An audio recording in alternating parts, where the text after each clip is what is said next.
الحمدللہ والصلاة والسلام علی رسول اللہ اما بعد فاعوذ باللہ من الشیطان الرجیم بسم اللہ الرحمن الرحیم یا ایہا الذین آمنوا اتقوا اللہ حق تقاتہ ولا تموتن الا وانتم مسلمون وقال اللہ تبارک وتعالی فی مقام آخر ومن يبتغي غير الإسلام دينا فلن يقبل منه وهو في الآخرة من الخاسرين صدق الله العلي العظيم وبلغنا رسوله النبي الكريم ونحن على ذلك لمن الشاهدين والشاكرين والحمد لله رب العالمين۔ حضرات گرامی، میرے بزرگوں، نوجوان ساتھیوں، بھائیوں، عفت مآب ماں اور بہنوں، تمام تعریفیں اللہ تعالیٰ کے لیے ہیں۔ ہم اللہ رب العالمین کا لاکھ لاکھ شکر ادا کرتے ہیں۔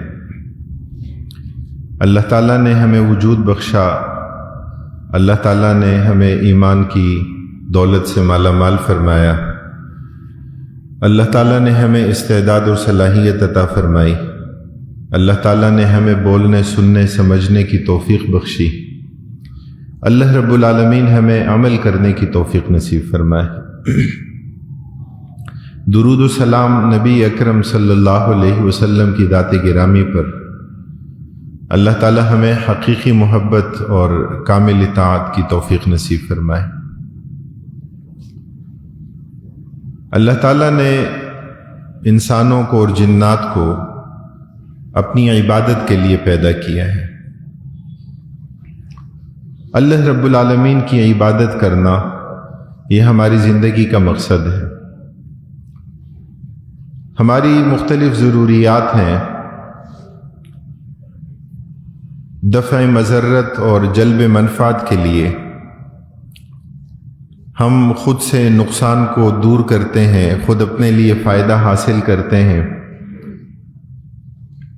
خود اپنے لیے کاروبار کی مختلف صورتیں اختیار کرتے ہیں، معاملات کی مختلف صورتیں اختیار کرتے ہیں، اپنے لیے فوائد کا حصول اور اپنے نقصان کو دور کرنا، یہ اللہ رب العالمین نے انسان کے اندر اور حیوانات کے اندر بھی اللہ تعالیٰ نے اس بات کا احساس رکھا ہے۔ لیکن اصل مقصد اللہ تعالیٰ کی عبادت ہے، اور اللہ رب العالمین کی عبادت کا ایک وسیع تصور ہے، ایک کامل تصور ہے، دین کا ایک کامل تصور ہے کہ ہماری بعض اہم ترین عبادات ہمیں اپنی پوری زندگی کے لیے تیار کرتی ہیں، اور یہ عبادت کا اصل فلسفہ ہے، اور یہ عبادت کی اپنی اصل روح ہے۔ اور بنیادی طور پر مقصود بھی یہ ہے کہ نماز ہمیں بے حیائی سے اور فحاشی اور عریانی سے اور منکر سے روکنے والی ہو، تو اگر نماز ہمیں منکر سے روکنے کا کام نہیں کرتی، اور ہماری نماز ہمیں بے حیائی سے روکنے کا کام نہیں کرتی، تو اس کا مطلب یہ کہ ہماری نماز غیر مؤثر ہے، کہ ہماری نمازوں کی تاثیر ختم ہو گئی۔ اگر انفاق کے نتیجے میں بھی مال کی محبت دل سے نہیں نکلتی، اگر صدقات واجبہ اور زکوٰۃ کی ادائیگی کے نتیجے میں بھی مال کی محبت دل سے نہیں نکلتی، تو اس کا مطلب یہ ہے کہ جو عبادت کی اصل روح ہے، جو عبادت کا اصل فلسفہ ہے، اس کو ہم نہیں سمجھیں۔ اگر میدان جہاد و قتال میں موجود ہیں، لیکن اس کے باوجود اللہ تعالیٰ کی رضا کے مقابل میں جو عصبیت ہے وہ غالب ہے، جو انانیت ہے وہ غالب ہے، جو رد عمل ہے اس کا غلبہ ہے، جو اشتعال ہے وہ قابو میں نہیں ہے، وہ کنٹرول میں نہیں ہے، تو پھر نبی اکرم صلی اللہ علیہ وسلم کا تصور جہاد و قتال تو یہ نہیں تھا۔ میری طرف سے کوئی یہ کہہ دے مجاہد بے خبر سے پہلے، صفائے قلب و نظر ہے لازم جہاد تیغ و تبر سے پہلے، کہ تیغ و تبر کے جہاد سے پہلے، قتال سے پہلے اپنے دل و دماغ کی صفائی بھی ضروری ہے۔ اور ہم جو اللہ تعالیٰ کی حاکمیت کی بات کرتے ہیں، اس دین کے غلبے کی بات کرتے ہیں، اس دین کی بالادستی کی بات کرتے ہیں، تو ظاہر ہے کہ اس دین کی بالادستی سب سے پہلے اس کا نقطہ آغاز کیا ہوگا کہ ہمارے دل و دماغ میں اس کا غلبہ ہو۔ وہ جو خارج کا انقلاب ہے وہ انقلاب برپا ہوگا، لیکن اس سے پہلے داخل کا انقلاب بھی ضروری ہے۔ اس سے پہلے اپنے دل و دماغ کی کیفیت کو دیکھنا اور سمجھنا اور یہاں انقلاب برپا کرنا، یہ بھی انتہائی ضروری ہے۔ اور یہی عبادت کی اصل روح ہے، یہی عبادت کی اصل کیفیت ہے۔ حافظ ابن قیم رحمہ اللہ اپنی کتاب الکافیۃ الشافیہ المعروف بالقصیدۃ النونیہ میں فرماتے ہیں کہ فعبادۃ الرحمن غایۃ حبہ مع ذل عابدہ ہما قطبان۔ فرمایا کہ اللہ تعالیٰ کی عبادت جو ہے وہ کیا ہے؟ وہ اللہ تعالیٰ کے ساتھ انتہائی محبت اور اللہ رب العالمین کے لیے انتہائی عاجزی اور انتہائی تذلل کا اظہار، اللہ تعالیٰ کی بندگی کے لیے بچھ جانا اور انکساری کا اور خضوع کا، خشوع کا اظہار، کہ جو دل میں بھی ہو اور اعضاء اور جوارح پر بھی وہ ظاہر ہو اور وہ نظر آئے۔ تو یہ عبادت کی اصل روح ہے کہ ظاہری طور پر بھی اس کا اظہار موجود ہو اور دل و دماغ میں بھی اس کی کیفیت کیا ہے وہ موجود ہو۔ اور عبادات اصل میں توقیفی ہیں، تو جو عبادت اور جتنی عبادت اور جس وقت کی عبادت ہے بس وہی عبادت۔ عبادت میں کہ جو اصلی عبادات ہیں ان میں ہم کمی یا زیادتی ہم نہیں کر سکتے۔ وہ اللہ رب العالمین نے جو عبادت، جس وقت کی عبادت اور جتنی عبادت فرض کی ہے تو بس وہی عبادت ہے، اور یہی عبادت کا اصل تصور ہے۔ لیکن دین کا کامل تصور جب سامنے آتا ہے تو پھر اس کے نتیجے میں یہ جو عبادات ہیں یہ ہماری عملی زندگی پر اثر انداز ہوتی ہیں، یہ ہمیں جواب دہی کا احساس دیتی ہیں۔ اور اس میں بھی اللہ تعالیٰ کی مختلف حکمتیں ہیں کہ اللہ رب العالمین نے دن اور رات کے مختلف حصوں میں اللہ تعالیٰ نے عبادات فرض کی، اس لیے کہ بندہ مومن کے لیے شیطان کی گمراہی کا اور نفسانی خواہشات کے غلبے کی صورت مختلف اوقات میں ہو سکتی ہے۔ تو ان تمام اوقات کا احاطہ کر لیا گیا کہ جو ہماری روزمرہ کی زندگی میں، کہ جو ہمارے مختلف اوقات ہیں، کہ جو اس کے مختلف مراحل ہیں، جیسے فجر کی نماز ہے، ظہر کی نماز ہے، عصر کے وقت میں نماز ہے، مغرب اور عشاء، اور نماز اپنے اپنے اوقات میں نماز فرض ہے، اس لیے کہ ہر وقت میں اللہ رب العالمین کی عبادت کا یہ احساس زندہ اور بیدار ہو، اللہ رب العالمین کے لیے بندگی کا احساس دن میں بھی اور رات میں بھی یہ ہمارے دل و دماغ میں یہ موجود ہو۔ مال کی محبت اگر آتی ہے تو اس مال کی محبت کو دور کرنے کے لیے اور لوگوں کے حقوق کی ادائیگی کرنے کے لیے پھر صدقات کی صورت میں، زکوٰۃ واجب کی صورت میں اور نفلی صدقات کی صورت میں اس بات کا احساس دیا گیا کہ اللہ رب العالمین کے راستے میں مال خرچ کرنا ہے، اللہ رب العالمین کے راستے میں اجر اور ثواب کی امید کے لیے مال خرچ کرنا ہے۔ نبی اکرم صلی اللہ علیہ وسلم سے جو مختلف اوقات میں مختلف دعائیں منقول ہیں، ادعیہ معصورہ جو نبی کریم صلی اللہ علیہ وسلم سے منقول ہیں، ظاہر ہے کہ ادعیہ معصورہ کی اپنی ایک اہمیت ہے، اس کی اپنی ایک فضیلت ہے، وہ نبی کریم صلی اللہ علیہ وسلم کے الفاظ ہیں اور وہ بندے مومن کی پوری زندگی کا احاطہ کرتے ہیں کہ اللہ کے نبی صلی اللہ علیہ وسلم نے ایک انسانی معاشرے میں آنکھ کھولی۔ آپ صلی اللہ علیہ وسلم نے بچپن، لڑکپن، نوجوانی، جوانی اور پختہ عمر کے سارے مراحل دیکھے۔ اللہ کے نبی صلی اللہ علیہ وسلم مسجد میں تشریف لاتے تھے تو کیا دعا پڑھتے تھے؟ آپ مسجد سے باہر نکلتے تھے تو کیا دعا پڑھتے تھے؟ آپ گھر میں داخل ہوتے تھے تو کون سی دعا پڑھتے تھے؟ آپ گھر سے باہر نکلتے تھے تو کون سی دعا پڑھتے تھے؟ آپ کھانا کھانے سے پہلے، کھانا کھانے کے بعد آپ صلی اللہ علیہ وسلم دودھ تناول فرماتے تو آپ کی کیا دعا ہوتی تھی؟ آپ کوئی پھل آپ صلی اللہ علیہ وسلم لیتے تو آپ کی کیا دعا ہوتی تھی؟ سونے سے پہلے آپ کی دعا کیا تھی؟ اور جاگنے کے بعد آپ صلی اللہ علیہ وسلم کی دعا کیا تھی؟ آپ صلی اللہ علیہ وسلم چاند کے طلوع ہونے کی کیفیت کو دیکھتے تو آپ صلی اللہ علیہ وسلم دعا دیتے. آپ کسی کو ہنستا مسکراتے ہوئے دیکھتے تو آپ دعا دیتے. آپ صلی اللہ علیہ وسلم کسی کو تکلیف اور اذیت میں دیکھتے تو اللہ کے نبی صلی اللہ علیہ وسلم دعا پڑھتے. تو زندگی کے تمام مراحل میں کوئی مرحلہ زندگی کا، کوئی گوشہ انفرادی زندگی کا ہو یا اجتماعی زندگی کا ہو، ایسا نہیں ہے کہ جس کے لیے نبی اکرم صلی اللہ علیہ وسلم کی دعائیں اور آپ صلی اللہ علیہ وسلم کے اذکار کہ جس کے لیے موجود نہ ہوں. اور ان دعاؤں میں، ادعیہ ماسورہ میں اور ان اذکار میں جو سب سے زیادہ بنیادی اہمیت کی بات ہے وہ کیا ہے؟ وہ استحضار ہے. وہ اللہ رب العالمین کو ہر وقت یاد رکھنا ہے.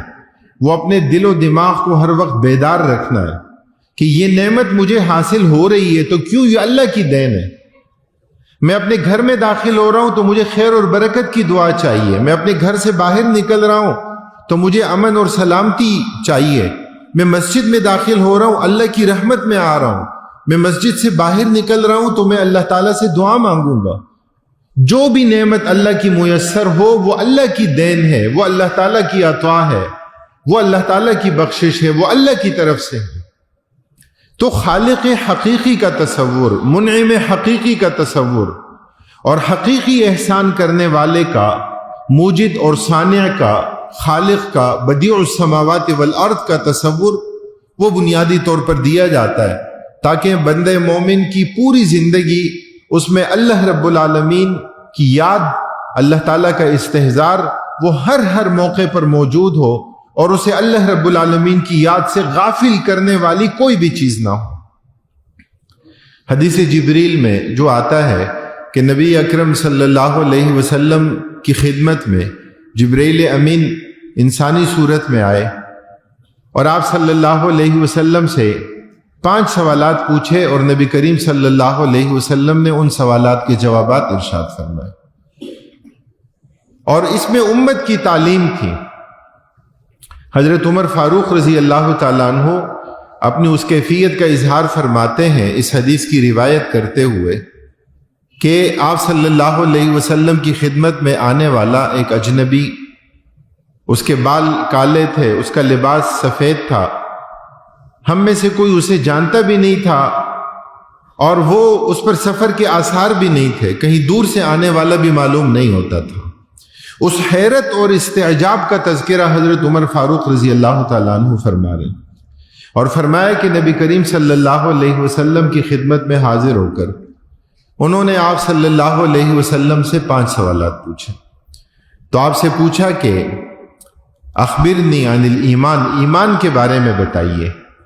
اللہ کے نبی صلی اللہ علیہ وسلم نے عقیدے کا بیان فرمایا، ایمانیات کا تذکرہ فرمایا، ایمان باللہ کا، اللہ کے رسول پر ایمان، آخرت پر ایمان اور ایمانیات کا پورا سلسلہ نبی کریم صلی اللہ علیہ وسلم نے اسے بیان فرمایا. پھر پوچھا اسلام کے بارے میں کہ اسلام کے بارے میں رہنمائی دیجئے کہ اسلام کیا ہے. اللہ کے نبی صلی اللہ علیہ وسلم نے عبادات کے بارے میں فرمایا. آپ نے نماز کا تذکرہ فرمایا، آپ نے روزے کا تذکرہ فرمایا. اللہ کے نبی صلی اللہ علیہ وسلم نے زکوٰۃ کا اور حج کا تذکرہ فرمایا. آپ صلی اللہ علیہ وسلم سے پوچھا گیا احسان کے بارے میں. تو یہ احسان کا جو مرتبہ ہے یہ استحضار کی اور بیداری کی وہ صورت اور کیفیت ہے. فرمایا کہ ان تعبد اللہ کأنک تراہ، کیا کہ تم اللہ تعالیٰ کی عبادت کرو گویا تم اللہ تعالیٰ کو دیکھ رہے ہو، اور اگر تم اللہ تعالیٰ کو نہیں دیکھ رہے، نہیں دیکھ سکتے، فإنہ یراک، تو اللہ رب العالمین آپ کو دیکھ رہے ہیں. یہ خشوع اور خضوع کی وہ کیفیت ہے، یہ استحضار کی وہ حالت ہے، یہ بیداری کی وہ کیفیت ہے کہ جس کے نتیجے میں عبادت میں لطف اور سرور پیدا ہوتا ہے، عبادت میں خشوع اور خضوع کی کیفیت پیدا ہوتی ہے، عبادت میں انابت اللہ کی صورت اور کیفیت پیدا ہوتی ہے۔ وہ عبادت عادت نہیں ہوتی، وہ عبادت رسم اور رواج کی صورت نہیں ہوتی، بلکہ وہ اپنی پوری شعوری کیفیت کے ساتھ اللہ تعالیٰ کی بارگاہ میں اللہ کے لیے انابت کی صورت اور کیفیت ہوتی ہے۔ تو فعبادت الرحمن غایت حبہ مع ذل عابدہ ہما قطبان ہے کہ اللہ تعالیٰ کی عبادت جو ہے اللہ تعالیٰ کے ساتھ انتہائی محبت، یہ ڈر اور خوف کا نتیجہ نہیں، محبت کا نتیجہ ہے۔ اور خوف اور ڈر اگر ہے بھی، جہنم کا ڈر ہے، خوف ہے، اللہ تعالیٰ کی ناراضگی کا ڈر اور خوف ہے، تو وہ دنیا میں کسی اور چیز کے ڈر اور خوف کی طرح کا نہیں ہے، بلکہ وہ اللہ تعالیٰ کے لیے محبت کی صورت اور کیفیت ہے، اور انتہائی عاجزی اور انتہائی انابت کی صورت، خشوع اور خضوع کی صورت اور کیفیت کے جو مطلوب ہے۔ تو احسان، اللہ کے نبی صلی اللہ علیہ وسلم نے بیان فرمایا کہ احسان کیا ہے؟ ان تعبد اللہ کأنک تراہ۔ اور پھر نبی کریم صلی اللہ علیہ وسلم سے قیامت کے بارے میں پوچھا گیا تو آپ صلی اللہ علیہ وسلم نے فرمایا کہ مسئول سائل سے زیادہ نہیں جانتا، مجھ سے آپ پوچھ رہے ہو، آپ سائل ہو، پوچھنے والے ہو، مجھ سے پوچھا جا رہا ہے، آپ کو بھی نہیں پتا قیامت کا کہ قیامت کب آئے گی، مجھے بھی نہیں پتا۔ اور پھر قیامت کی علامات اور نشانیاں وہ نبی کریم صلی اللہ علیہ وسلم نے بیان فرما دی۔ تو اپنی عبادت کو عادت بننے سے بچانا چاہیے کہ ہماری عبادت عادت نہ ہو، کہ وہ ریت اور روایت نہ ہو، کہ وہ رسم اور رواج نہ ہو۔ رہ گئی رسم ازاں روح بلالی نہ رہی، فلسفہ رہ گیا تلقین غزالی نہ رہی۔ ہمارے معاشرے میں عبادت کے مختلف تصورات ہیں کہ اللہ تعالیٰ کی عبادت کا اور متدین ہونے کا ایک تصور، ایک محدود تصور، دین کا ایک ناقص تصور وہ یہ بنا دیا گیا کہ متدین ہونے کا تصور بس یہ ہے کہ 5 وقت کی نماز اور روزہ اور زکوٰۃ کا اہتمام کیا جائے۔ بلا شبہ یہ عبادت ہے، عبادات ہیں اور اہم ترین عبادات ہیں۔ نماز کو نبی کریم صلی اللہ علیہ وسلم نے کفر اور اسلام کے مابین حد فاصل قرار دیا ہے۔ اسلام اور کفر کے درمیان فرق کرنے والی چیز نماز، نماز کی اہمیت بیان فرمائی، اور بغیر کسی عذر کے جماعت کی نماز میں شرکت نہ کرنے والوں کے لیے نبی کریم صلی اللہ علیہ وسلم نے وعیدیں ذکر فرمائی۔ آپ صلی اللہ علیہ وسلم نے فرمایا میرا دل چاہتا ہے کہ میں اپنی جگہ کسی اور کو کھڑا کروں اور نوجوانوں کو حکم دوں کہ وہ لکڑیاں اکٹھی کر کے لائیں، اور جو اپنے گھروں میں بغیر کسی عذر کے نماز پڑھتے ہیں، اور ایک روایت میں کہ اگر مجھے خواتین کا، بچوں کا، بزرگوں کا خوف نہ ہوتا تو ان کے گھروں کو آگ لگا دیتا۔ اس سے بڑھ کر وعید اور کیا ہوگی کہ جو باجماعت نماز کی اہمیت نبی اکرم صلی اللہ علیہ وسلم نے بیان فرمائی ہے۔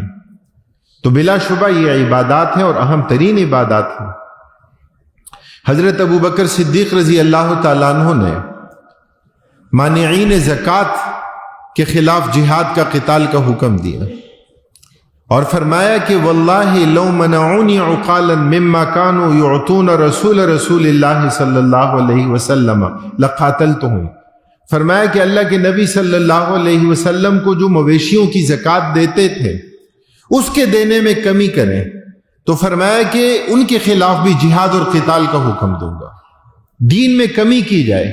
اور فرمایا میں زندہ رہوں خلیفۃ رسول اللہ کے رسول صلی اللہ علیہ وسلم کے خلیفہ کا منصب یہ تھا کہ دین اسی طرح نافذ ہو کہ جس طرح نبی کریم صلی اللہ علیہ وسلم چھوڑ کر گئے تھے، کہ دین کی تنفیذ کی وہی صورت ہو، دین کی تنفیذ کا وہی نظام ہو۔ تو بلا شبہ یہ عبادات ہیں اور اہم ترین عبادات ہیں۔ سید ابو العلا مودودی رحمہ اللہ نے بر صغیر پاک و ہند قیام پاکستان سے پہلے دین کا کامل تصور جو پیش کیا، ظاہر ہے کہ جب شکست خوردگی کی کیفیت آتی ہے تو شکست خوردگی کی کیفیت صرف عسکری میدان میں نہیں ہوتی، بلکہ وہ ہر محاذ پر شکست خوردگی کی صورت اور کیفیت ہوتی ہے۔ شکست خوردہ قوم نظام تعلیم میں بھی شکست کھاتی ہے، عسکری میدان میں تو شکست اس کا مقدر ہوتی ہی ہے، نظام اخلاق میں بھی، نظام معیشت و معاشرت میں بھی، نظام تہذیب و تمدن میں بھی، ہر جگہ وہ شکست خوردگی کے آثار اس میں پیدا ہوتے ہیں۔ اور بر صغیر پاک و ہند میں استعمار کے دور کے بعد یہی صورت اور یہی کیفیت ہمیں نظر آتی ہے کہ غلامی کا وہ دور اور وہ غلامی کی بھیانک شکل اور شکست خوردگی کی وہ صورت اور وہ کیفیت ہمیں نظر آتی ہے کہ جب علامہ اقبال نے اپنے اشعار کے ذریعے اور سید مودودی رحمہ اللہ نے اپنی تحریروں اور اپنے نثر کے ذریعے دین کا کامل تصور پیش کیا۔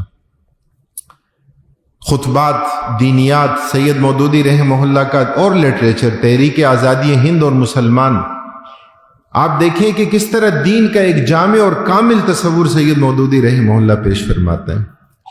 تو میں عرض کر رہا تھا کہ آج کے دور کا المیہ یہ ہے کہ دین کے چھوٹے چھوٹے مختلف دائرے اور مختلف تصورات بن گئے، صرف نظام عبادات کا ایک مجموعہ کہ جو معاملات میں دخیل نہ ہو، کہ جو ہماری اجتماعی زندگی پر اثر انداز نہ ہو، یہ دین کا کامل تصور قطعاً نہیں ہے۔ اور اس تصور کو پیش کرتے وقت جو عبادات کی اصلی ظاہری صورتیں، اس کے مظاہر اور اس کی شکلیں ہیں، ظاہر ہے کہ اس کی اہمیت کو کسی بھی لحاظ سے کم کرنا مقصود نہیں ہے۔ نماز کی اہمیت کو کوئی مسلمان کیسے کم کر سکتا ہے؟ زکوٰۃ اور روزے کی اہمیت کو کوئی کیسے کم کر سکتا ہے؟ جہاد اور قتال کی اہمیت کو اور اس فریضے کی ادائیگی کو اور اس کی اہمیت کو کوئی کیسے کم کر سکتا ہے؟ نبی اکرم صلی اللہ علیہ وسلم کی حیات طیبہ ہمارے سامنے، ہماری زندگی میں بعض مواقع، بعض ایام، بعض جگہیں ایسی آتی ہیں کہ جن میں عبادت کی اہمیت اور زیادہ بڑھ جاتی ہے، جس میں ترغیب کا ایک پہلو اور زیادہ اجاگر کیا جاتا ہے۔ نبی کریم صلی اللہ علیہ وسلم نے جس کی اہمیت بیان فرمائی، ظاہر ہے کہ بیت اللہ میں نماز پڑھنے کی اہمیت اور فضیلت ذکر کی گئی کہ 1,00,000 نمازوں کا اجر اور ثواب وہ دیا جاتا ہے۔ مسجد نبوی میں 50,000 نمازوں کا یا 1,000 نمازوں کا اجر اور ثواب، 2 طرح کی روایات اس میں موجود ہیں۔ رمضان کی اہمیت ذکر کی گئی، اللہ تعالیٰ فرائض کا اجر اور ثواب 70 گنا بڑھا کر دیتے ہیں، نوافل کا اجر اور ثواب فرائض کے بقدر عطا فرماتے ہیں۔ اسی طرح عشر ذی الحجہ کا تذکرہ کیا گیا، نبی کریم صلی اللہ علیہ وسلم رجب سے استقبال فرماتے تھے، شعبان میں عبادات کا اہتمام فرماتے تھے، اپنے گھر والوں کو جگاتے تھے۔ اللہ کے نبی صلی اللہ علیہ وسلم راتوں کی عبادت کا اہتمام فرماتے تھے، رمضان میں عبادت کا اہتمام، رات کو قیام اللیل کا اہتمام، دن میں روزے کا اہتمام نبی اکرم صلی اللہ علیہ وسلم کی سیرت مطہرہ ہمیں بتاتی ہے۔ روئے زمین ظاہر ہے کہ نماز آپ ہر جگہ پڑھ سکتے ہیں، لیکن جو فضیلت مسجد کی ہے وہ بازار کی نہیں ہے۔ احب البلاد الی اللہ، فرمایا کہ اللہ تعالیٰ کی نگاہ میں سب سے زیادہ محبوب ترین جگہ وہ کیا ہے؟ وہ مساجد ہیں۔ اور فرمایا ناپسندیدہ جگہ وہ کیا ہے؟ وہ بازار ہے۔ لیکن ضرورت کے تحت آپ بازار جا سکتے ہیں، آپ خرید و فروخت کر سکتے ہیں، آپ اپنی ضروریات کی تکمیل کر سکتے ہیں، اس سے کوئی انکار نہیں ہے۔ تو اللہ تعالیٰ نے بعض مخصوص ایام دیے، اللہ تعالیٰ نے بعض مخصوص مواقع دیے اور اس میں ترغیب کا ایک پہلو سامنے رکھا، لیکن اس کا یہ مطلب ہرگز نہیں ہے کہ بندہ مومن پوری کیلکولیشن کے ساتھ اس بات کا حساب کتاب اور ریکارڈ رکھے کہ چونکہ فرض نمازیں تو پڑھتے ہی نہیں ہیں، اس لیے بیت اللہ میں اتنی فرض نمازیں ہماری ہونی چاہیے تاکہ اتنی لاکھ نمازوں کا اجر و ثواب مل جائے۔ اس لیے کہ عبادات کی اہمیت اور اس کی فضیلت اپنی جگہ، لیکن اس کے ترک کرنے کے لیے وعیدیں اور اس پر جو زجر اور توبیخ ہے تو وہ بھی نبی کریم صلی اللہ علیہ وسلم سے منقول ہے۔ اس لیے عبادات کی اہمیت اور اس کی فضیلت کی طرف بڑھنا، اس کے لیے کوشش کرنا، اس کے لیے اپنے آپ کو تیار کرنا، ایسے مواقع کا متلاشی ہونا۔ نبی کریم صلی اللہ علیہ وسلم نے فرمایا کہ جمعے کے دن کی فضیلت آپ نے فرمائی، سید الایام قرار دیا، فرمایا کہ ایک گھڑی ایسی ہے کہ جو قبولیت کا وقت ہے، قبولیت کا موقع ہے۔ اہل علم نے اقوال ذکر کیے کہ اچھا وہ کون سا وقت ہوگا کہ جو دعا کی قبولیت کا وقت ہو، کہ جو دعا کی اجابت کا مستجاب ہونے کا وقت ہو۔ مضطر کی دعا ذکر کی گئی، جہاد میں مصروف مجاہد مقاتل فی سبیل اللہ کہ اس کی دعا کی قبولیت کا تذکرہ جو ہے وہ کیا گیا۔ تو نبی اکرم صلی اللہ علیہ وسلم کی حیات طیبہ، آپ کی سیرت مطہرہ ہمیں یہ بتاتی ہے کہ عبادت کا اصل فلسفہ اور عبادت کی اصل روح، دین کا کامل تصور، وہ ہمارے دل و دماغ میں زندہ اور بیدار ہوں۔ اور ظاہر ہے کہ اس موقع پر ہم جہاد اور قتال فی سبیل اللہ، نبی کریم صلی اللہ علیہ وسلم کی اس عظیم سنت کا تذکرہ ہم کرتے ہیں کہ جو خلافت کے لیے ایک ذریعہ اور ایک وسیلہ قرار پائی، کہ جو اسلام کی بلند چوٹی قرار پائی۔ نبی اکرم صلی اللہ علیہ وسلم نے خود اپنا تعارف ذکر فرمایا کہ انا نبی الملاحم، فرمایا کہ میں معرکوں کا پیغمبر ہوں، میدان جہاد و قتال میں نکلے۔ اور آج اہل غزہ، اہل فلسطین نے امت کا سر الحمدللہ بلند کر دیا ہے۔ اور آج لوگ تقابل میں، کمپیریزن میں اس چیز کو بھی دیکھتے ہیں کہ قیدی دونوں طرف تھے، لیکن حماس کی جو حکومت باقاعدہ ایک ریاستی نظام اور ریاستی ڈھانچہ نہیں رکھتی تھی اور سرنگوں میں موجود تھے، لیکن اس کے باوجود انہوں نے اس بات کو یقینی بنایا کہ نہ صرف یہ کہ قیدیوں کی حفاظت کی جائے بلکہ ان کی تعلیم اور تربیت کا انتظام اور انصرام کیا جائے۔ اور دوسری طرف وہ کہ جو خود کو مہذب ترین قوم قرار دیتی ہے، کہ جو خود کو دینی حوالوں سے بھی بڑے اہم قرار دیتے ہیں، نحن ابناء اللہ و احباؤ، کہ جو ایک سیولائزڈ معاشرے کا تصور رکھتے ہیں۔ اور انہوں نے قیدیوں کا جو حال اور جو سلوک کیا، جسمانی تعذیب کی صورت بھی اور روحانی طور پر بھی گھائل کرنے کی صورت بھی، کہ جو ہمیں نظر آتی ہے۔ اس لیے یہ دین زندگی کے تمام مراحل میں، یہ ہمیں اجتماعیت کے تمام مراحل میں ہماری اصلاح کرتا ہے، ہمیں اس دین کے غلبے کی طرف بلاتا ہے، ہماری عبادات کے اس نظام کو، بندگی کے اس احساس کو ہمارے معاملات کے ساتھ جوڑتا ہے کہ نماز واقعتاً ہمیں منکر سے روکنے والی ہو، ہماری نماز واقعتاً ہمیں فحاشی اور عریانی سے روکنے والی ہو، انفاق کے نتیجے میں مال کی محبت دل سے نکل جائے، اللہ کی رضا کے لیے انفاق اللہ تعالیٰ کے قریب کرنے کا ذریعہ اور سبب بن جائے۔ اس لیے یہ عبادت کا کامل تصور ہے کہ جو ہمیں نظر آنا چاہیے۔ ہم دین کے کامل تصور کی بات کرتے ہیں، دین کامل کی بات کرتے ہیں، ریاستی نظام اس کا ایک حصہ ہے، اجتماعی نظام اس کا ایک حصہ ہے، لوگوں کی فلاح اور بہبود اس کا ایک حصہ ہے۔ بنی اسرائیل کی سیاست انبیاء کرام علیہم الصلوۃ والسلام کے ہاتھ میں تھی۔ کانت بنو اسرائیل تسوسہم الانبیاء، نبی اکرم صلی اللہ علیہ وسلم نے ایک اجتماعی نظام قائم کیا۔ آپ صلی اللہ علیہ وسلم نے اجتماعی نظام میں ذخیرہ اندوزی سے منع فرمایا، آپ نے احتکار سے منع فرمایا، آپ نے مصنوعی طریقوں سے قیمتوں کو بڑھانے سے منع فرمایا، آپ نے ایسی صورتیں اختیار کرنے سے کہ کوئی قافلہ آیا ہے اور باہر نکل کر سارے کا سارا مال خرید کر اور پھر اپنے من مانی قیمت کے مطابق اس کو فروخت کرنے کی صورت میں، کہ جس میں دھوکہ ہے، کہ جس میں ضرر ہے، کہ جس میں غرر ہے، نبی اکرم صلی اللہ علیہ وسلم نے منع فرمایا۔ آپ نے جھوٹی قسم کھا کر اپنے ادنا مال کو اعلیٰ کے نرخ پر بیچنے سے، فروخت کرنے سے میرے نبی صلی اللہ علیہ وسلم نے منع فرمایا ہے۔ اس لیے ریاستی نظام کا جو ڈھانچہ ہے اور اس کی جو اصلاح ہے اور وہاں جو دین کے غلبے کی صورت ہے، یہ نبی اکرم صلی اللہ علیہ وسلم کی سیرت اور سنت کا تقاضا ہے۔ اس لیے جماعت جب تحریک کی بات کرتی ہے کہ یہاں بیت المال پر ڈاکہ ڈالا جاتا ہے، کہ یہاں پر IPPs کی صورت میں ایسے معاہدے کیے جاتے ہیں کہ جس کے نتیجے میں چند لوگوں کی جیبوں میں مال جاتا ہے اور لوگ مقروض سے مقروض تر ہو جاتے ہیں اور اس کی قیمت انہیں چکانی پڑتی ہے۔ اس لیے لوگوں کے حقوق کے لیے نکلنا اور حکومت وقت کو اس بات پر مجبور کرنا کہ وہ عوام کی بہبود، اصلاح اور فلاح کا کام کریں، یہ ہماری ذمہ داری ہے۔ یہ دین کا کامل تصور ہے کہ ہم اس دین کے غلبے کی بات کرتے ہیں۔ دین کا غلبہ صرف مسجد میں مطلوب نہیں ہے۔ اللہ تعالیٰ کی کبریائی، اللہ اکبر، اس میں تفضیل کا صیغہ ہے۔